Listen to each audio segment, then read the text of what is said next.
16 जुलाई 1945 की सुबह, जब पूरी दुनिया चैन की नींद सो रही थी, तब अमेरिका में जो हो रहा था वो पूरी दुनिया को न्यूक्लियर एज में ले जाने वाला था। मैनहट्टन में रह रहे लोगों का दावा था कि उस दिन उन्होंने 2 बार सूरज को उगते हुए देखा था, लेकिन उन्हें क्या पता था कि मशरूम की शक्ल में उगता दूसरा सूरज वो खतरनाक एटॉमिक बॉम्ब था। पूरी दुनिया को पावर शो ऑफ के एक ऐसे मोड़ पर ले जाने वाला था जहां न्यूक्लियर पावर होना ही पावरफुल कंट्री होने का प्रतीक बनने वाला था। कई देश अब इस हथियार के ठेकेदार बनकर दूसरे देशों को आंख दिखाने वाले थे, लेकिन सवाल ये उठता है कि बॉम्ब बनाने का ये सिलसिला शुरू कैसे हुआ? आखिर हमें इसकी जरूरत ही क्यों पड़ी? इसे बनाने वाले साइंटिस्ट आखिर क्यों अपनी मौत तक इस एटॉमिक इन्वेंशन पर पछताते रहे? इस बॉम्ब का भगवद गीता से क्या कनेक्शन रहा और न्यूक्लियर बॉम्ब कैसे अर्थ के ही अस्तित्व के लिए एक बड़ा खतरा बन गया? Atomic bomb struck an enemy. Actual pictures of the atomic bomb obliterating Nagasaki. 2 atomic bombs were enough to seal the fate of Japan. There can be no peace in the world until the military power of Japan is destroyed. एक झटके में पूरे city को मलबे के ढेर में बदलने वाला न्यूक्लियर वेपन आज केवल अमेरिका की जागीर नहीं है, बल्कि कई देश इस खतरनाक हथियार के मालिक बन बैठे हैं। इसी का नतीजा है कि थोड़ी भी कंट्रोवर्सी हुई नहीं कि ये देश एक दूसरे को न्यूक्लियर वार्निंग देने से भी पीछे नहीं हटते हैं। फिर चाहे बात नॉर्थ कोरिया के लीडर किम जोंग उन की हो या यूक्रेन रशिया वॉर की।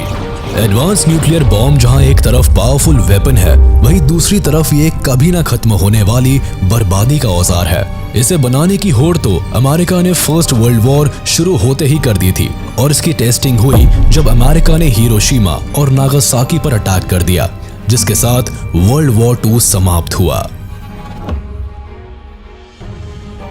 अब आप सोच रहे होंगे कि आखिर बम बनाने और दुनिया पर राज करने की सोच को हवा किसने दी और ये प्रोजेक्ट कैसे शुरू हुआ?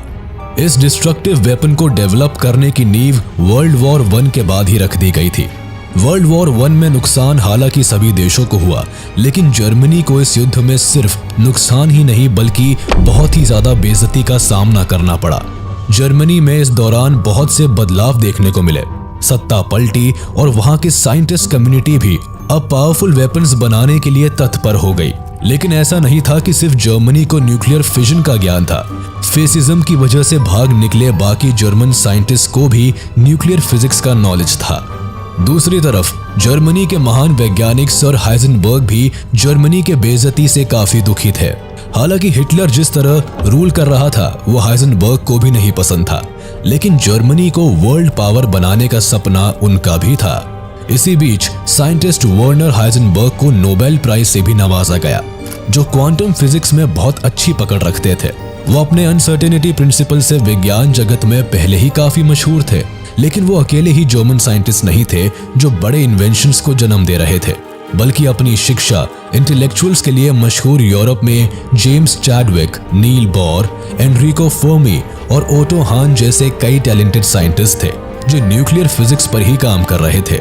हालांकि इन सब का मकसद न्यूक्लियर पावर से एनर्जी बनाने का था। हुआ ये कि 1938 में जर्मन केमिस्ट ओटो हान और उनकी असिस्टेंट फ्रिट्ज स्ट्रासमैन ने सबसे पहले एक्सपेरिमेंट के जरिए न्यूक्लियर फिजन का पता लगाया था। उन्होंने ये बात अपनी कॉलीग लीजा माइटनर को बताई थी, जिन्होंने ये जानकारी ओटो रॉबर्ट फ्रिश के साथ शेयर की थी। ओटो रॉबर्ट फ्रिश ने इस एक्सपेरिमेंट को कंफर्म किया था, जिससे ये साबित हो गया था कि अगर यूरेनियम पर न्यूट्रॉन से हमला किया जाए तो एक बड़ा धमाका हो सकता है और उससे निकलने वाली हैवी एनर्जी को यूज किया जा सकता है। फ्रिश ने इस एक्सपेरिमेंट को न्यूक्लियर फिजन नाम दिया था। उस वक्त ओटो हान अपनी इस डिस्कवरी की ताकत को नहीं जानते थे, लेकिन जब विलियम हानले द्वारा लिखे हुए एक पेपर के जरिए फिजिसिस्ट ने यूरेनियम फिजन के बारे में सुना तो इनफॉर्मली इस प्रोजेक्ट पर काम शुरू हो गया। इस ग्रुप का नाम यूरेनियम क्लब रखा गया, लेकिन कुछ कारणों के चलते 1939 में पहले यूरेनियम क्लब पर काम बंद कर दिया गया। इस काम के लिए न्यूक्लियर फिजिक्स के बेस्ट साइंटिस्ट यानी वर्नर हाइजेनबर्ग को लीडर बनाया गया, जो खुद जर्मनी को उभरती शक्ति के रूप में देखना चाहते थे। अब तक जर्मनी में जूइश लोगों पर होने वाला अत्याचार एक्सट्रीम लेवल पर पहुंच चुका था। इसके चलते कई नामी गिरामी जूइश साइंटिस्ट जर्मनी से भागकर पहले ही यूरोप के दूसरे देशों में बस चुके थे। लेकिन वर्ल्ड वॉर 2 में जैसे जैसे जर्मनी यूरोप के दूसरे देशों पर कब्जा कर रहा था, वैसे वैसे यहूदियों के लिए यूरोप में रहना मुश्किल हो रहा था। ऐसे में इटली से लेकर डेनमार्क, ब्रिटेन और बेल्जियम देश तक के सभी वैज्ञानिक के पास एक ही रास्ता था कि वो अमेरिका जाकर अपने रिसर्च वर्क को कंटिन्यू करें। अब तक अमेरिका का वर्ल्ड वॉर 2 से कोई लेना देना नहीं था। वो टेक्निकली जर्मनी की नीतियों के खिलाफ भी नहीं था। वर्ल्ड वॉर 1 की तबाही के बाद से ही वो वॉर से दूर रहना चाहता था। लेकिन जब जापान ने पैसिफिक ओशन में American army base Pearl Harbor को अपना निशाना बनाया, तब अमेरिका भी सीधे तौर पर युद्ध में आ गया। उस वक्त जर्मनी और अमेरिका दोनों तरफ फिजिसिस्ट न्यूक्लियर फिजन से हथियार बनाने की संभावनाओं को तो समझ गए थे, लेकिन किसी भी वैज्ञानिक को एटम बॉम्ब क्रिएट करने के प्रोसेस के बारे में जानकारी नहीं थी। अब क्योंकि जर्मनी न्यूक्लियर फिजन के क्षेत्र में आगे था और यूरोप के देशों से भागे हुए दूसरे वैज्ञानिकों ने भी सर आइंस्टाइन को यह बता रखा था कि शायद जर्मनी किसी तरह के न्यूक्लियर बॉम्ब को बना सकता है, इसीलिए उन सब ने मिलकर अपनी बात सर आइंस्टाइन से कही। इसके बाद अगस्त 1939 में दुनिया के महान वैज्ञानिक एल्बर्ट आइंस्टाइन ने अमेरिकी प्रेसिडेंट फ्रैंकलिन डी रूजवेल्ट को लेटर भेजकर चेतावनी दी कि नाजी जर्मनी शायद ऐसा कोई न्यूक्लियर हथियार बना सकते हैं जिससे मास डिस्ट्रक्शन हो सकता है। इसीलिए अमेरिका को भी न्यूक्लियर वेपन के क्षेत्र में काम करना चाहिए। हालांकि ये लेटर खुद उन्होंने नहीं लिखा था, बल्कि लियो सिलार्ड और 2 हंगेरियन साइंटिस्ट ने इस लेटर को ड्राफ्ट और कंपोज किया था। लेकिन इस लेटर में एल्बर्ट आइंस्टाइन के सिग्नेचर्स थे। इसमें उन्होंने आग्रह किया था कि अमेरिका भी यूरेनियम ओर को स्टॉक पाइल करे और खुद के परमाणु हथियार पर काम करना शुरू कर दे। उन्होंने ये भी सजेस्ट किया कि साथ ही अगर अमेरिका ये बॉम्ब नहीं बनाएगा तो हिटलर बना लेगा और उस दिन पूरी दुनिया को बर्बादी की खाई में जाने से कोई नहीं बचा पाएगा। इस लेटर को पाने के बाद प्रेसिडेंट रूजवेल्ट के ऑर्डर पर the advisory committee on uranium का गठन हुआ और इसके साथ ही साथ office of scientific research and development की स्थापना लगभग 1941 में कर दी गई। कई इंटेलेक्चुअल साइंटिस्ट को इस काम पर लगाया गया, लेकिन किसी को भी सक्सेस हासिल नहीं हो रही थी। ऐसे में शुरुआत हुई एक बड़े साइंटिफिक प्रोजेक्ट की, जिसे नाम दिया गया द मैनहट्टन प्रोजेक्ट। इस प्रोजेक्ट का हेडक्वार्टर मैनहट्टन सिटी को ही बनाया गया था। इसकी कमान बहादुर आर्मी जनरल लेस्ली ग्रोव्स को सौंपी गई। उन्होंने प्रोजेक्ट के लीडर के तौर पर महान साइंटिस्ट जे रॉबर्ट ओपेनहाइमर को ही अपनी पहली चॉइस बनाया। ऐसा इसीलिए भी क्योंकि रॉबर्ट अमेरिकन थे और वो जर्मन साइंटिस्ट पर पूरी तरह विश्वास नहीं कर सकते थे। कई लोग इस प्रोजेक्ट के लिए ओपेनहाइमर को परफेक्ट चॉइस नहीं मानते थे, लेकिन लेस्ली ग्रोव्स को यकीन था कि अगर ये बॉम्ब न्यूट्रॉन से बनाया जाना है तो इस प्रोजेक्ट को उसके मुकाम तक केवल एक ही आदमी ले जा सकता है और वो थे रॉबर्ट ओपेनहाइमर। इसके अलावा 15 बड़े साइंटिस्ट इस प्रोजेक्ट पर काम कर रहे थे। कमाल की बात यह थी कि इस प्रोजेक्ट को शहर से दूर लॉस एलामोस में बनाया गया था, जहां दूर दूर तक कोई आता जाता नहीं था। सुनने और देखने में ये कंस्ट्रक्शन प्रोजेक्ट लगता था, यहाँ तक कि प्रोजेक्ट पर काम करने वाले कई साइंटिस्ट, वर्कर्स और सोल्जर्स तक नहीं जानते थे कि आखिर वहाँ बन क्या रहा है। हर वर्किंग यूनिट किसी एक पार्ट पर वर्क कर रहा था, किसी को कुछ भी पता नहीं था आखिर वो किसी बिल्डिंग ब्लॉक्स को इकट्ठा कर रहे हैं और इस प्रोजेक्ट का मकसद क्या है।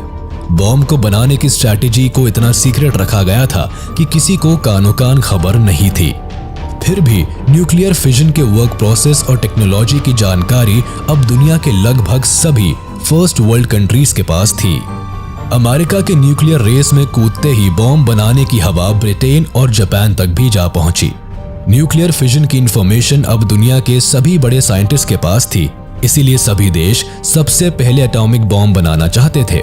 यूके में ब्रिटेन और कनाडा मिलकर पहले ही ट्यूब अलॉयज प्रोजेक्ट पर काम कर रहे थे, लेकिन जर्मनी की बढ़ती बमबारी और अग्रेसिव वॉर पॉलिसीज के चलते ये प्रोजेक्ट खतरे में आ गया था और अब ब्रिटेन, कनाडा के साइंटिस्ट भी अमेरिका के साथ मिलकर मैनहट्टन प्रोजेक्ट का हिस्सा बन गए थे। इसका मतलब था कि उस समय के सबसे शार्प माइंडेड साइंटिस्ट केवल एक ही हथियार, एटम बॉम्ब को बनाने की जद्दोजहद कर रहे थे। ब्रिटेन, जर्मनी के कई न्यूक्लियर फिजिसिस्ट अमेरिका के मैनहट्टन प्रोजेक्ट पर काम कर रहे थे। वही जर्मनी के एटॉमिक बॉम्ब प्रोजेक्ट से Kurt Diebner, Abraham Esau, Walter Gerlach and Erich Schumann जैसे नाम जुड़े हुए थे। शुरुआती दौर में जर्मनी न्यूक्लियर फिजिक्स में अमेरिका से काफी आगे था, लेकिन उस दौर में यूरेनियम काफी रेयर एलिमेंट था और ये दुनिया के केवल कुछ ही देशों में मिलता था। ऐसे में अमेरिका ने यूरेनियम 235 के साथ साथ प्लूटोनियम को इस्तेमाल में लाया। द मैनहट्टन प्रोजेक्ट के नाम से शुरू हुआ ये एटॉमिक प्रोजेक्ट अमेरिका के कई साइट्स पर एक्टिव था, क्योंकि मैनहट्टन अमेरिका का सबसे पहला साइट था जहां एटॉमिक रिसर्चेस हुई थी। इसीलिए एटॉमिक बॉम्ब का ये प्रोजेक्ट तब मैनहट्टन प्रोजेक्ट के नाम से शुरू हो गया। हालांकि अब भी इस प्रोजेक्ट पर काम करने वाले हजारों लोगों को फाइनल प्रोडक्ट की जानकारी नहीं थी, फिर भी मोटे तौर पर सब जानते थे कि मिलिट्री यूसेज की ही कोई इंपॉर्टेंट वेपन बनाने की कोशिश हो रही है। इस प्रोजेक्ट को सिर्फ साइंटिस्ट ही नहीं बल्कि वहां के मिलिट्री भी फुल कोऑपरेशन के साथ लीड कर रही थी। मिलिट्री की तरफ से brigadier general Leslie R Groves और साइंटिस्ट की तरफ से फिजिसिस्ट जे रॉबर्ट ओपेनहाइमर इस प्रोजेक्ट की पूरी प्रक्रिया जान रहे थे और अपने एटॉमिक बॉम्ब कॉन्सेप्ट को असेंबल होते हुए देख रहे थे। असल मायने में इन दोनों के सिवा कोई भी नहीं जानता था कि इतनी कड़ी मेहनत मास डिस्ट्रक्टिव बॉम्ब को बनाने के लिए की जा रही है। यहाँ हर साइंटिस्ट की टोली एक अलग काम को कर रहे थे, जिससे एटॉमिक बॉम्ब को क्रिएट करने और असेंबल करने का काम साथ साथ हो रहा था। लियो सिलार्ड और एनरिको फर्मी की टीम अपने कारीगरों के साथ फर्स्ट न्यूक्लियर रिएक्टर बना रहे थे। वही दूसरी टीम यूरेनियम 235 को इलेक्ट्रोमैग्नेटिक प्रोसेस के जरिए अलग करने का काम अर्नेस्ट ऑरलैंडो लॉरेंस के अंडर कर रही थी। ये वो नाम है जिनको एटॉमिक बॉम्ब क्रिएशन के प्रोसेस में भुलाया नहीं जा सकता, और इन सारे डेवलपमेंट्स और क्रिएशन की देखरेख और reporting brigadier general Leslie R Groves कर रहे थे। इतनी स्ट्रेटेजिक प्रोसेस और कड़ी मेहनत के बाद फाइनली अमेरिका 1945 में अपने पहले एटॉमिक बॉम्ब टेस्टिंग के लिए रेडी था। और सबसे कमाल की बात है कि इन 4 सालों के दौरान अमेरिका ने एक नहीं बल्कि 3 एटॉमिक बॉम्ब तैयार कर लिए थे, जिनको थिन मैन, फैट मैन और लिटिल बॉय नाम दिया गया था। लाखों कामगारों और $बिलियन लगने के बाद 1945 में ये एटम बॉम्ब्स तैयार हुए। इसकी टेस्टिंग होती इसके पहले ही 2 बड़े इवेंट्स हुए। पहला तो ये कि अमेरिकन प्रेसिडेंट सर रूज़वेल्ट का 12 अप्रैल 1945 को ब्रेन हेमरेज से डेथ हो गई। वहीं दूसरी तरफ उसी महीने एडोल्फ हिटलर ने 30 अप्रैल 1945 को सुसाइड कर लिया। इसके साथ ही वर्ल्ड वॉर 2 में एक नया मोड़ आ गया। जर्मनी ने सरेंडर कर दिया और अमेरिकन सत्ता हैरी एस ट्रूमैन के हाथों में आ गई। सत्ता हाथ में आने के साथ ही नए प्रेसिडेंट ट्रूमैन को एटॉमिक बॉम्ब की इंफॉर्मेशन मिली। चूंकि ये बहुत ही क्लासिफाइड व्हाइट हाउस इंफॉर्मेशन थी, इसीलिए ट्रूमैन को इसकी खबर पहले से नहीं थी। जैसे ही उन्होंने इसके पावर के बारे में जाना तो तुरंत इसके टेस्टिंग की मंजूरी दे दी। जुलाई 16 ही वो दिन था जब एटॉमिक बॉम्ब को टेस्ट किया जाना था। इसके टेस्ट को ओपेनहाइमर ने नाम दिया था द ट्रिनिटी टेस्ट। ट्रिनिटी शब्द को ओपेनहाइमर ने धार्मिक ग्रंथ बाइबल से लिया था और इसे लास अलामोस के खाली डेजर्ट पर किया जाना था। अब 16 जुलाई 1945 की सुबह आई, वो सुबह जिसमें एटम बॉम्ब की टेस्टिंग होनी थी। क्लियर वेदर, स्लो एयर और कूल टेम्परेचर इस रेगिस्तान को एटॉमिक टेस्टिंग के लिए परफेक्ट साबित कर रहे थे। अभी सुबह के 5 बजे थे। लगभग 17 माइल्स की दूरी पर साइंटिस्ट बेस में घबराए हुए बैठे थे। सबके दिल में डर था। विश्व में पहली बार होने वाली एटॉमिक बॉम्बिंग का दृश्य और इसका परिणाम सामने आने वाला था। तभी अचानक सुबह 5:29 पर ब्लास्ट हुआ। जहां टेस्ट से पहले कई वैज्ञानिक इसे लेकर खुश थे, वहीं बड़े साइंटिस्ट को डर था कि अगर किसी से भी कोई गलती हुई तो पूरी दुनिया एटॉमिक महाविनाश का शिकार बन जाएगी। ये बम कहीं धरती के अस्तित्व को ही खत्म ना कर दे। लेकिन इन सभी उलझनों के बीच ट्रिनिटी बॉम्ब को उसकी जगह पर प्लेस किया गया। इस न्यूक्लियर टेस्ट को देखने के लिए कई नामी गिरामी साइंटिस्ट वहां पहुंचे थे। आखिरकार जब ये फटा तो कई साइंटिस्ट कुछ देर के लिए अंधे हो गए। ये विस्फोट बिल्कुल ऐसा था जैसे मानो एक ही बारी में आसमान में 100 सूरज जल उठे हो। दूर दूर तक मिट्टी बर्न हो चुकी थी।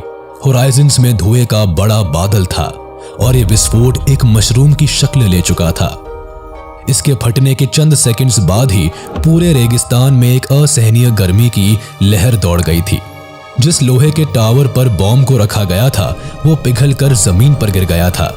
चारों ओर केवल तबाही ही तबाही थी। इस विस्फोट को देखने के बाद जहां कुछ वैज्ञानिकों के चेहरे पर सरप्राइजिंग रिएक्शन था, तो वही कुछ के चेहरे दुख से भर गए थे। उन सबके मन में केवल एक ही सवाल था कि हमने ये कैसा विनाशकारी हथियार बना दिया है। वही ओपेनहाइमर जिन्होंने इस पूरे मिशन को लीड किया था, इसकी खतरनाक एक्सप्लोसिव कैपेसिटी को देखकर उनके मुंह से निकल गया, Now I am become death, the destroyer of worlds. Trinity test के बाद केवल ओपेनहाइमर ही नहीं थे जिन्हें एटॉमिक बॉम्ब के इम्पैक्ट से एक बड़ा धक्का लगा था, बल्कि बाकी वैज्ञानिक भी चिंता में थे कि यह हथियार आखिर कितनी तबाही ला सकता है। इसी के चलते महान साइंटिस्ट लियो सिलार्ड ने भी अमेरिकी प्रेसिडेंट से लेटर लिखकर गुजारिश की थी कि इसके इस्तेमाल पर जरूर सोचा जाए और जापान को केवल चेतावनी दी जाए। लेकिन लियो सिलार्ड का ये लेटर कभी प्रेसिडेंट को नहीं मिला। इसका रिजल्ट ये हुआ कि सेकेंड वर्ल्ड वॉर को खत्म होने पर जापान को 2 न्यूक्लियर बॉम्ब को झेलना पड़ा।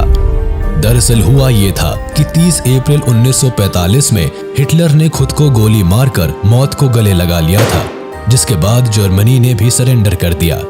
उधर इटली के बेनिटो मुसोलिनी भी 28 अप्रैल 1945 को पहले ही मारे जा चुके थे और इटली ने भी हार एक्सेप्ट कर ली। लेकिन जापान अभी भी वॉर में पीछे हटने को राजी नहीं था। जापानीज एम्परर सरेंडर करने के हक में नहीं थे। हालांकि अमेरिका पीस नेगोशिएशन से भी जापान के साथ युद्ध रोकने की सोच रहा था, मगर कमाल है कि जापान का एम्परर अपनी आखिरी सांस तक युद्ध करना चाहता था। यहाँ के लोगों में पेट्रियोटिज्म कूट कूट कर भरा था। जापान के बच्चे बच्चे को देश के लिए जीने मरने का पाठ पढ़ाया जाता था। अमेरिका के खिलाफ जापानी सोल्जर्स एक खास कामिकाजे टेक्निक का इस्तेमाल करते थे, जिसमें सोल्जर्स शिप और टैंक के सामने आकर खुद को एक्सप्लोड कर देते थे। इससे सोल्जर्स तो सैक्रिफाइस होते थे ही, साथ ही अमेरिका की डिफेंस को भी भारी नुकसान पहुंचता था। अमेरिका ने जापान पर फुल स्केल इन्वेजन किया, लेकिन उन्हें नतीजा कुछ और ही देखने को मिला। जापान के ओकिनावा आइलैंड को कब्जाने में ही अमेरिका को अपने 12,000 सैनिकों को खोना पड़ा। 12 अप्रैल से शुरू हुई इस लड़ाई में जापान इसे 82 दिनों तक बिना झुके लड़ता रहा। हालांकि इस युद्ध में अमेरिका को जीत तो हासिल हुई, लेकिन इसकी कीमत उनके हजारों सैनिकों की जान बन गई थी। जापान के फियर्स बैटलिंग टेक्निक्स और उनकी हिम्मत ना हारने का जज्बा अमेरिका को डरा रहा था। पैसिफिक में हुई इस लड़ाई को इतिहास की ब्लडीएस्ट बैटल का नाम दिया गया। अमेरिका ऑपरेशन डाउनफॉल का पहला स्टेप तो जीत गया, लेकिन वो समझ गया कि जापान को इस तरह से हराना काफी मुश्किल है। यहाँ सोल्जर्स देश की शान के लिए अपनी जान गंवाने को तैयार है और इनकी कामिकाज़े टेक्निक का दूसरा कोई तोड़ नहीं है। इसीलिए अब अमेरिका ने जापान को झुकाने के लिए एटम बॉम्ब का सहारा लेना ही सही समझा। इसके लिए पहले अमेरिकन प्रेसिडेंट ट्रूमैन ने अपने मिलिट्री ऑफिशियल के साथ मिलकर न्यूक्लियर बॉम्ब को डिप्लॉय करने का प्लान बनाया, लेकिन बम गिराने से पहले उन्होंने जापान को आखिरी वार्निंग देने का फैसला किया। ऐसे में 26 जुलाई 1945 को यूएस के प्रेसिडेंट, चाइना के प्रेसिडेंट और ग्रेट ब्रिटेन के प्राइम मिनिस्टर ने साथ मिलकर जापान के सामने एक पोट्सडैम डिक्लेरेशन रखा, जिसमें जापानीज एम्परर से अनकंडीशनल सरेंडर की डिमांड रखी गई। अमेरिका ने वार्न किया कि अगर जापान ने सरेंडर नहीं किया तो इसका नतीजा अटर डिस्ट्रक्शन हो सकता है। कमाल है कि इस डिक्लेरेशन में अमेरिका ने कहीं भी एटॉमिक बॉम्ब गिराने का जिक्र नहीं किया और इसीलिए वो तबाही का असली मतलब नहीं समझ पाए। ऐसे में जापान ने एक बार फिर पीछे हटने से साफ इनकार कर दिया और इसका नतीजा उन्हें भीषण तबाही के रूप में देखने को मिला। 6 अगस्त 1945 को सुबह 8 बजे बोइंग B-29 विमान हिरोशिमा शहर के ऊपर भेजा गया। 8:15 में ये लिटिल बॉय बॉम्ब विमान से नीचे गिराया गया और फिर इसके बाद जो बर्बादी का मंजर चारों तरफ था वो इतिहास ने पहले कभी नहीं देखा था। केवल चुटकियों में 80,000 लोगों की लाशें सड़कों पर थी। लिटिल बॉय एटॉमिक बॉम्ब ने 13 किलोमीटर तक के इलाके को बर्बाद कर दिया था। कंक्रीट की इमारतों को छोड़कर सब कुछ पिघल गया था। हिरोशिमा की 70% बिल्डिंग वाइप आउट हो चुकी थी। जो लोग इस धमाके से बचे थे वो 4000 डिग्री सेल्सियस की हीट वेव से वेपोराइज हो गए थे। लोगों को अंदाजा ही नहीं था कि आखिर कैसे एक सुनहरा शहर सेकंड्स में खंडर बन गया था। जब तक जापान इस तबाही का अंदाजा भी लगा पाता, तब तक अमेरिका ने दूसरा atomic bomb fat man Nagasaki पर गिरा दिया था। हालांकि नागासाकी पर न्यूक्लियर हमला तय नहीं था, लेकिन फिर भी उस शहर को पूरी तरह बर्बाद कर दिया गया। लोगों के मरने की संख्या हजारों में थी। लगभग 6.7 किलोमीटर का इलाका बर्बाद हो चुका था। इस महाविनाश के बाद जापान बिल्कुल टूट गया। अब जापान के एम्परर, जो कल तक युद्ध को अंतिम सांस तक लड़ना चाहते थे, उन्होंने सरेंडर कर दिया। जापान के आत्मसमर्पण के बाद वर्ल्ड वॉर 2 थम गया। इस बॉम्बिंग से जापान और वहां के लोगों को जो झेलना पड़ा वह काफी दर्दनाक था। कहते हैं कि अमेरिका को भी अंदाजा नहीं था कि इस बॉम्ब से किस हद तक मास डिस्ट्रक्शन हो सकता है। लेकिन इस हमले से जिसे सबसे गहरा धक्का लगा वो ओपेनहाइमर थे। उनका मानना था कि जापान पर इस तरह एटम बॉम्ब गिराना जस्टिफाइड नहीं था। On the one hand, they hoped this instrument would never be used in war.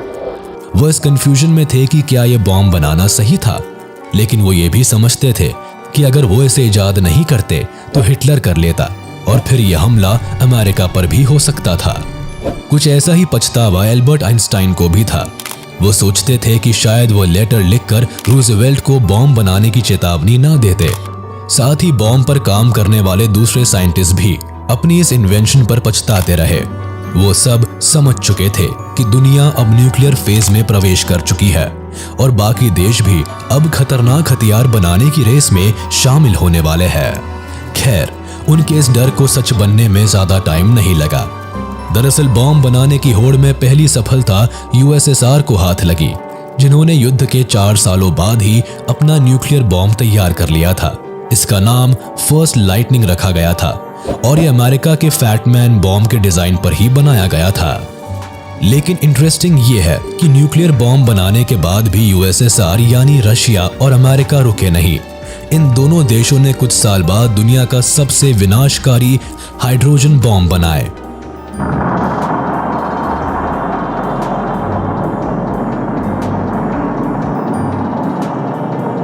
In bomb की इंटेंसिटी नागासाकी पर गिराए गए एटॉमिक बॉम्ब से 15 गुना ज्यादा थी। इसको बनाने वाले साइंटिस्ट खुद इस क्रिएशन के खिलाफ थे और उनका कहना था कि ये मानव जाति के लिए सबसे बड़ा खतरा है। ऐसा बॉम्ब पूरी दुनिया तबाह कर सकता है, लेकिन अब इतिहास में पीछे मुड़कर कुछ ठीक नहीं किया जा सकता था।